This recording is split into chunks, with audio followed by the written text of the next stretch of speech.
Welcome to Process to Profitability, a podcast all about the tools and strategies you need to serve your clients and grow your small business, hosted by me, Samantha Mabe of Lemon and the Sea. Join me as I chat with creative entrepreneurs and small business owners about how they built and grew their businesses and how you can do the same in a way that fits you. Let's get started. You're listening to episode 98 of Process to Profitability. Today, I'm talking about hosting a podcast that supports your business. As I approach 100 episodes of Process to Profitability, I've talked to a lot of people about why I started a podcast and how I run it while still maintaining my service-based business. Podcasting has become the main way I create content to support my business. So today I'm sharing how I got started, how my podcast grew, and what you should consider if you want to start a podcast of your own. Let's jump in with talking about my podcast journey. You guys have heard bits and pieces of this as I've talked through it on Instagram and right here on the podcast, but really it was something that I had been considering for a long time before I actually got started. I had a blog from the very start of my business in 2015, and even before that, until I started podcasting back in 2017. What I learned during that time of writing blog posts was that it was not the way that I enjoyed sharing content. While I was able to write a blog post that came out every week, sometimes every couple of days, or sometimes every day, what I found was that sitting down to write those posts was draining. And a lot of times I just didn't want to do it, or I would put it off to the last minute, so it wasn't the best content that I could create.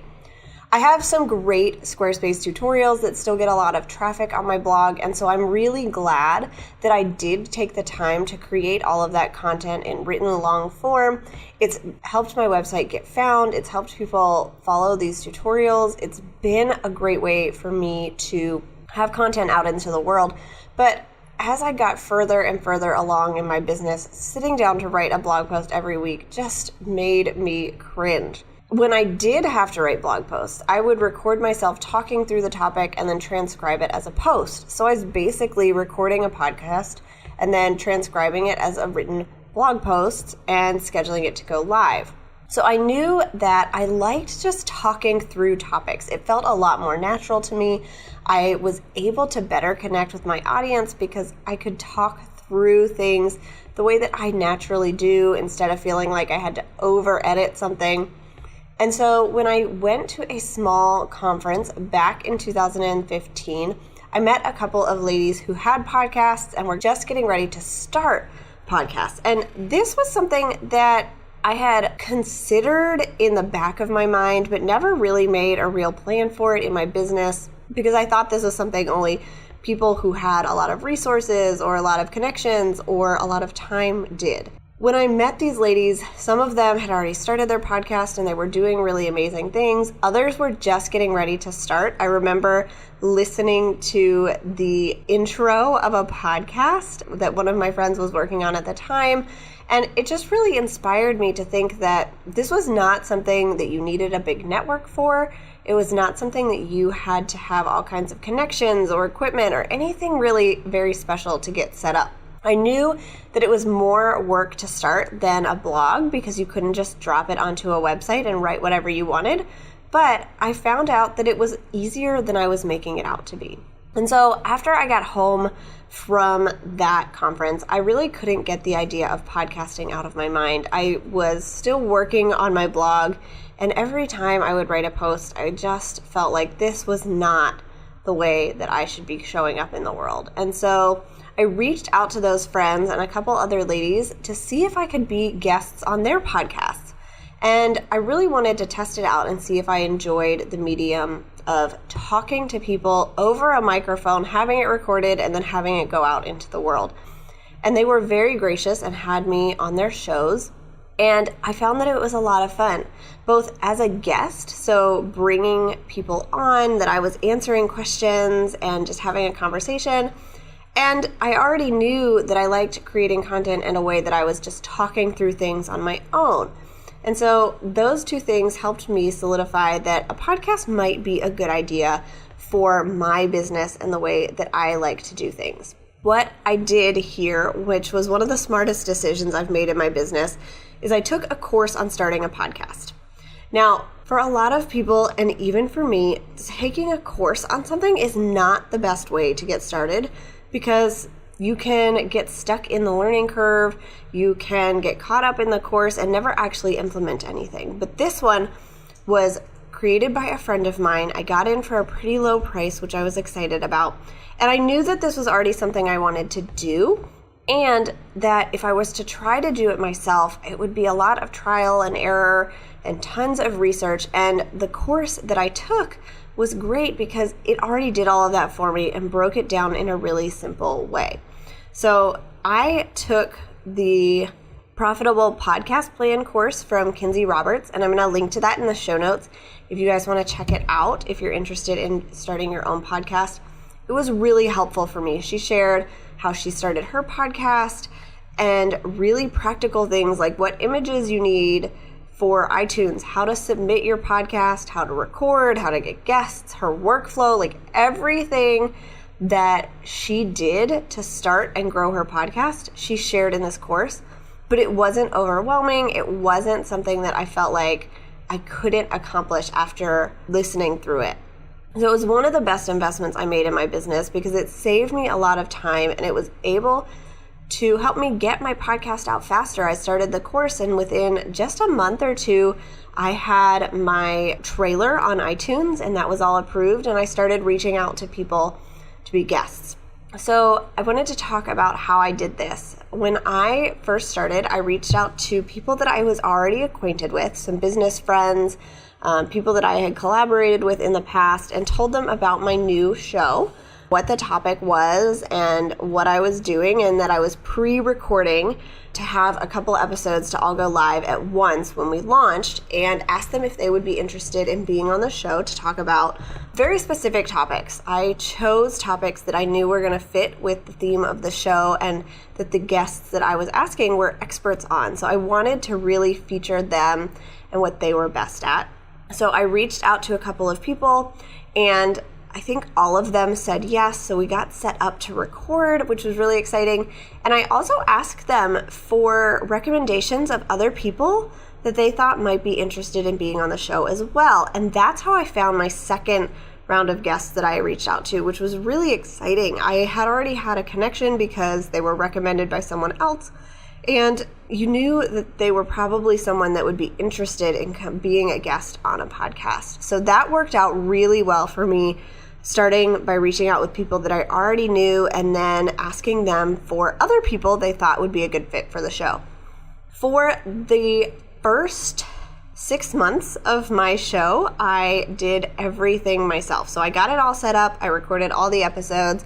I learned how to edit them, save them, do all of the metadata, get it all scheduled, released, write the blog posts, everything. I did it all on my own. And I'm really glad that I did at the beginning because I learned how to do all of that. I had a good workflow down. It just took a whole lot of time. And so at the beginning of 2018, I hired a podcast editor that I'm still working with. And it saves me hours of editing on every episode just for a little bit of money. So it's a great trade-off for me because it allows me to work on other things and I can trust her to do a great job, get it all scheduled for release when it needs to be, and it keeps my schedule flexible. This was the very first person I hired as kind of a subcontractor in my business. She's not an employee, but she contracts for me. I send her work every week to do with the podcast, and it has been a real benefit. It's been great for learning just how to work with somebody, how to hire, how to give feedback, and then it's also been great because it's freed up a lot of my time, and she's a lot better at editing than I was after 6 months of trying. So while I'm glad that I did it all myself, so I knew how it all worked, I knew how I wanted things to sound, I'm also really glad that I reached out to somebody when I did to bring them onto my team.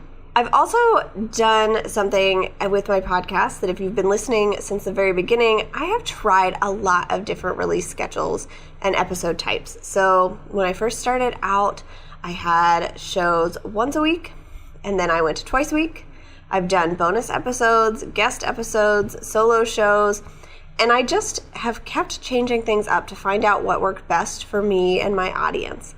When I tried doing twice a week, it was to get more content out there. So I'm really glad that I did. I was able to get in more solo episodes, but I found that that was just too overwhelming, and most people didn't want to listen to 2 episodes that were about an hour long every week. And so I've gone back to solo shows.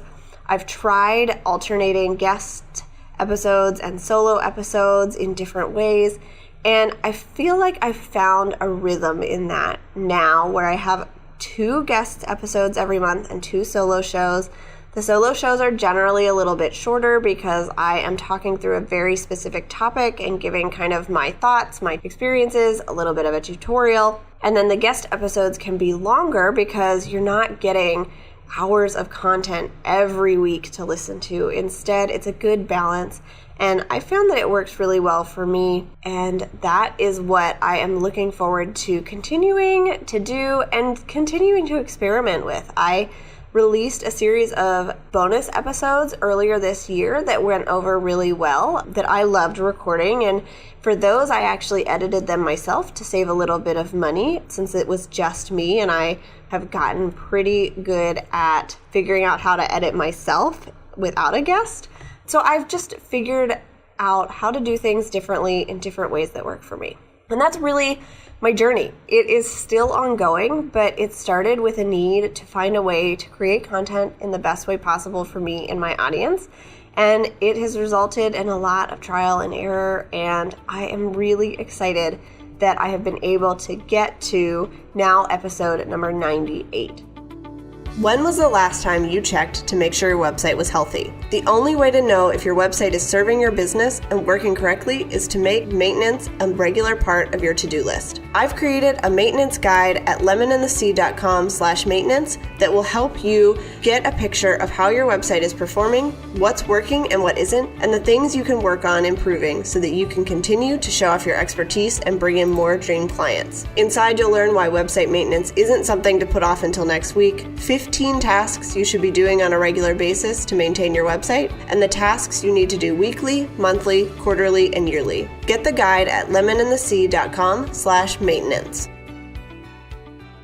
Another question that I get asked about in my business is, how do I balance hosting a podcast like this that comes out every week almost year-round and running my business? Because my business is service-based. It's not passive income. I'm touching all of my clients' websites and contacting with them all of the time. And so it is a lot of stuff on my plate.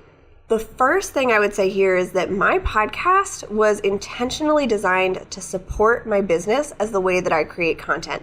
So while it has a different name and it's set up a little bit differently in the branding, it doesn't feel like a separate entity. Instead, it feels like a replacement for a blog and not something that I'm running in addition to my website design business. I think part of this is because I don't have sponsors on the show. And so the only thing that you will hear an ad for is the stuff that I have created for you myself. And so I'm not kind of running it as a business where there is income coming in and I'm having to manage who I want to have sponsor the show and how I want to handle that. It's something that I've considered and I may do in the future because podcasting is not as inexpensive as running a blog. But I think that that has really helped make it feel cohesive, that the podcast is a big support for my business.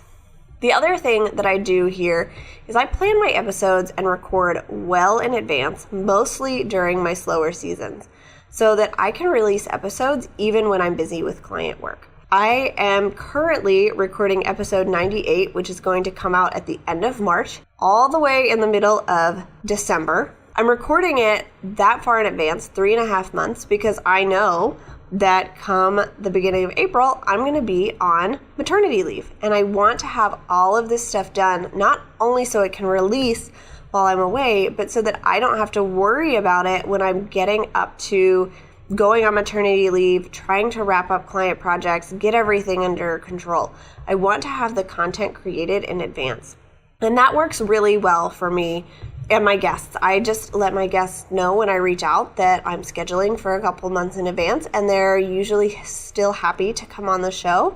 And we just plan on letting them know when it's going to release in the future. And I have found that this is a great way to balance podcasting and business. I can do my podcast stuff when I'm not busy with client work. And as long as I'm ahead, then during my clients' busy seasons, when I've got lots to do for them and they're emailing me with updates, I can focus on that. The third thing I've done here that really helps me balance the podcast and running my business is that I've hired a podcast editor, which I talked about. And I've also hired a social media manager, and they both take the most time-consuming tasks off of my plate and free up time for me to work on other projects. So by hiring those two lovely ladies, I have more freedom in my business because I am not sitting and editing podcasts. I'm not scheduling the posts to go out about them, to promote them. Instead, I have people that do that for me, and I just give them the information that they need whenever I have it. So as soon as I record an episode, I create the graphics, I write the little blurb that's going to go out on Instagram, and they take care of everything else, which is awesome. Okay, so now I'm going to get into some tips if you are interested in starting a podcast yourself. The first thing I want to talk about is how I find guests. So this is something that has changed over time as my podcast has grown, but I wanted to share it with you guys. So the first way that I find guests is by reaching out. I generally reach out to people that I have a connection with, so someone I've worked with, had a coffee chat with, or who was recommended by somebody else. And if that's the case, then I will suggest a pretty specific topic that I want to cover that I know that they're an expert about. And I'll just ask them, I'll explain about the show, tell them what I'd love to talk about, see if they're willing to come on the show. I've done this with most of my guests, and it works really well for me. I don't usually reach out to people that I don't have any connection with, although occasionally I will try that. It doesn't work nearly as well, but occasionally it does, and somebody will get back to me. There have been a few times that I've put out calls for experts in specific areas in Facebook groups, and then I will look through their websites or whatever it is that they post and check out who would be the best fit for what I'm looking for, and then I reach out to them. So I consider that reaching out as well. The other thing that I do to find guests is I have an application on my website that people can fill out, and if they seem to be a good fit and submit topics that my listeners might be interested in, then I schedule a coffee chat with them to learn more about their business and what it is they want to talk about, and then we can brainstorm some questions for the episode. I try to make this all as simple as possible, but when I am considering bringing on a guest that I've never heard of who reached out by application, I found that having that coffee chat time is a great way to get to know each other, to get a little bit more comfortable, and I am not the expert in these topics, and so if I can get someone who is to help me brainstorm those questions, then we get a better episode out of it. With my application, I am very picky about who I reach out to after they've applied. Some people I won't reach back out to if it's just not a good fit, if it's not a good time, if the topics are something we've either already covered or that don't fit with my audience.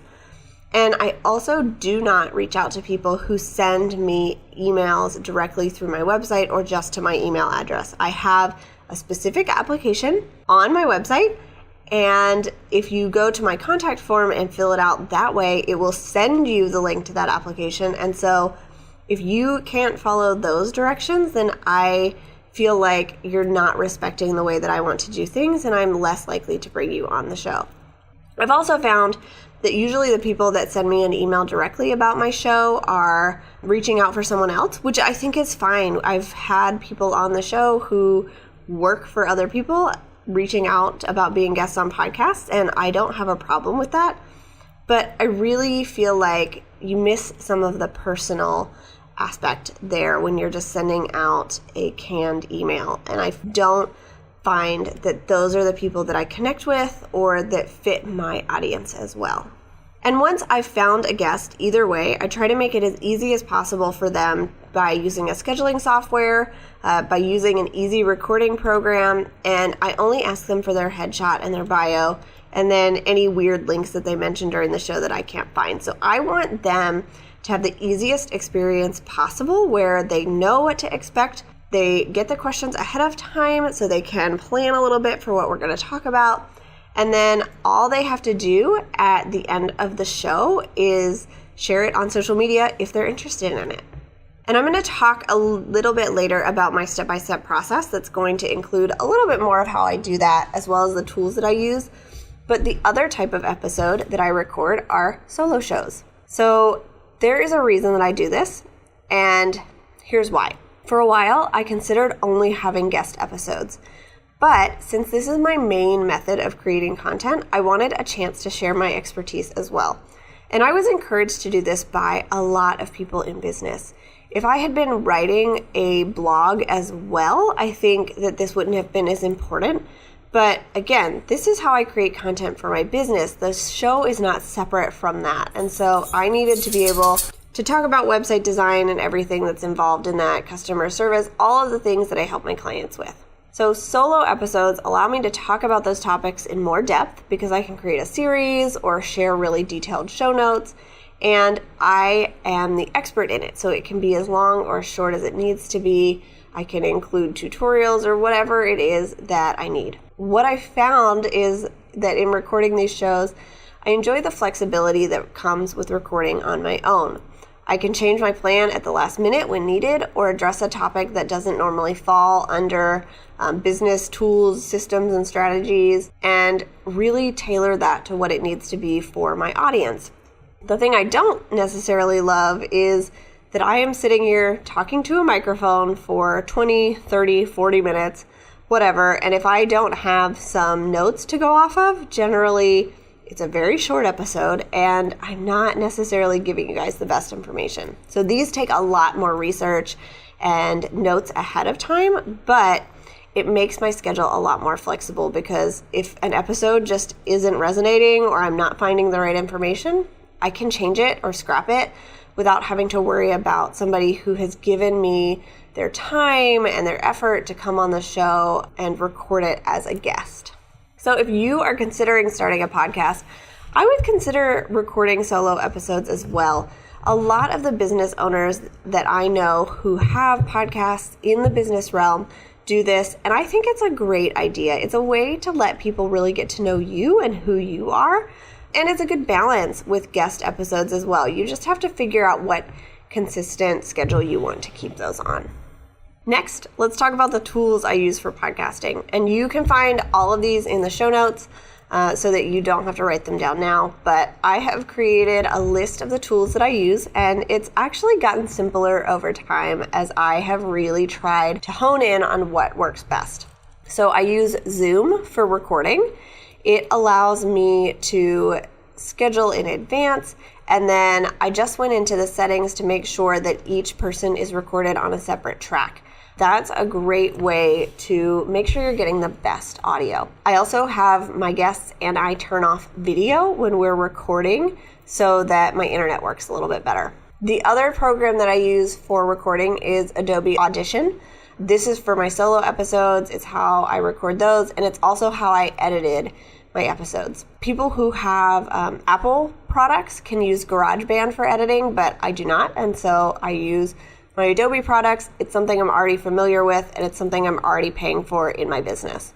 My microphone is a Blue Yeti. It's the first one that I bought. I did a lot of research before I got started, and it's worked really well for me. Also, it's very pretty. I found the music for the intro and outro and ads of my show on Audio Jungle. I didn't pay too much for it, but I just wanted a place that I knew I would be able to use the music without having to worry about copyright issues. And so that was a great website. It took a lot of searching. That was one of the hardest decisions that I had to make, but it was a great resource. For hosting, I use Libsyn. It's liberated syndication. I have found that it works really well. My podcasts get scheduled there, and that's where they're released, and then they go out to iTunes and SoundCloud and Stitcher and YouTube and everywhere else that I've set it up, all with me not having to really touch those other steps. They also allow me to add the show notes and keywords and all kinds of stuff. So it took a while to figure that out, but it's a really great system and it's not too expensive. For tagging the finished files, so if you are not already podcasting, what you do when you finish recording and editing is you go in and just name your file, tell it who the author is, so that on the back end, all of that information is saved there. It's not just saved as some random number or some episode number. You're really kind of giving the file information that is important. And this is read by your host and by iTunes and everybody else. So I use the ID3 Editor. It was recommended to me. It's a one-time fee to use, and then you're good to go. And the final tool that I use is Squarespace. So I use this for my show note hosting. I have it set up as a blog on my website. This is not where my audio files are stored, but I link to them on my Squarespace site, and I have my show notes there. So people can go to my website to see everything, but it's not taking up my space on Squarespace and slowing down my website. You can host your podcast on Squarespace, but I have just found that that was not what made the most sense for my business.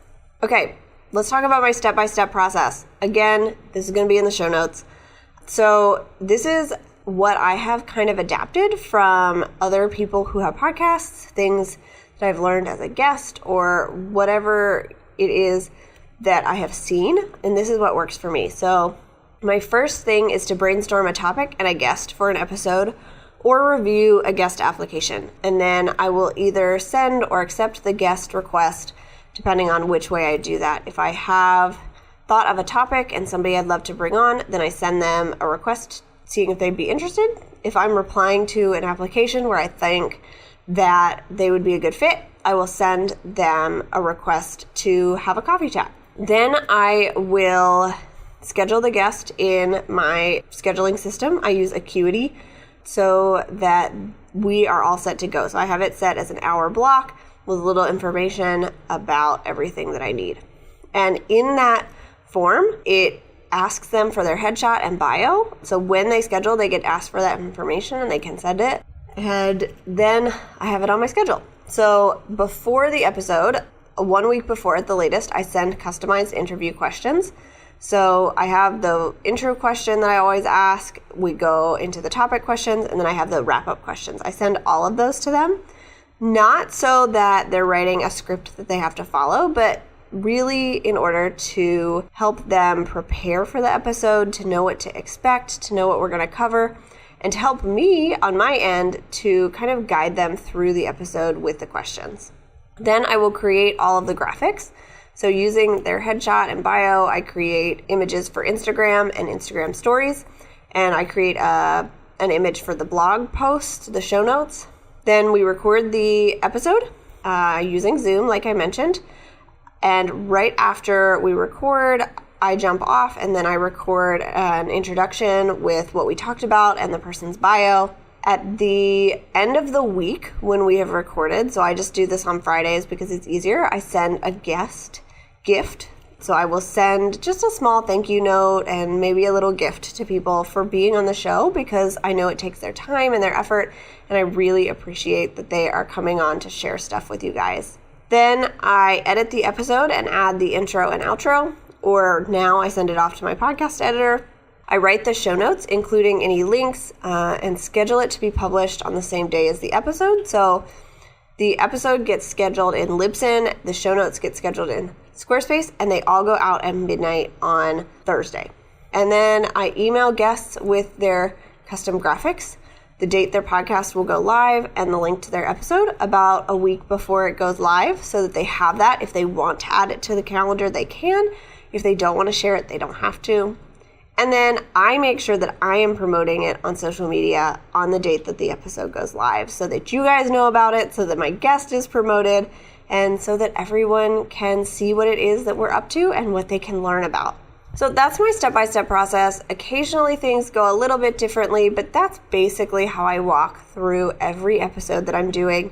For solo episodes, obviously, I don't need a headshot or a bio. I don't send myself customized interview questions. Instead, I kind of write an outline for the episode, but everything else is generally the same. If you are considering starting a podcast and this episode has inspired you and maybe made you a little bit nervous, I would recommend that you check out the Profitable Podcast Plan course from Kinsey Roberts. I will link to that in my show notes. It was really, really helpful for me to get started, and without it, I am not sure that it would have come together the way that it did, or that there would be a podcast at all, because it just laid everything out in a really understandable way that I could follow and get everything scheduled and working the way that I wanted it to. And you can also check out Rachael Jamison, who is my podcast editor. She is awesome. We are currently, by the time this episode releases, hopefully her new website will be released, but in December when we're recording, we're working on designing her a new website, but she is a great editor. She has a lot of great suggestions, and she's really easy to work with. So if this is something you're interested in, here are your action steps for today. Number 1, apply to be a guest on another podcast to see if you like the medium. If you haven't already been a guest on a podcast, just reach out to somebody, write them a nice personalized email, or fill out their application if they have one. So do a little checking on that first. And just reach out with a topic that could be helpful for their show that they haven't covered before. And this is a great way to just test out if this is something you're even interested in. Number 2, brainstorm ideas for your podcast that both support your business and what you're doing and stand out. There are a lot of business podcasts out there for creative entrepreneurs and business owners, so find a way to make yours stand out from the crowd. And number 3, research starting a podcast to make sure that you're going to have everything in place before you jump in. Get an idea of how much it's going to cost, how much time it's going to take, and what you're going to need to do so that you are not overwhelmed once you get started, but instead you kind of got a handle on what has to happen, what the timeline's going to look like, so you can make a really informed decision about whether this is a way that you might like to create content for your audience. I hope this episode was helpful. I know that I covered a lot of information, and when I talk to people about podcasting, there's so much to send them, so make sure you check out the show notes. It's going to have a lot of this information, the links, the outline that I use, so that you can get a good idea of what it is that I'm doing without having to take notes. Thanks for listening to Process to Profitability. Please take a minute to leave an honest review in iTunes so that I can help more small business owners and creative entrepreneurs find the show.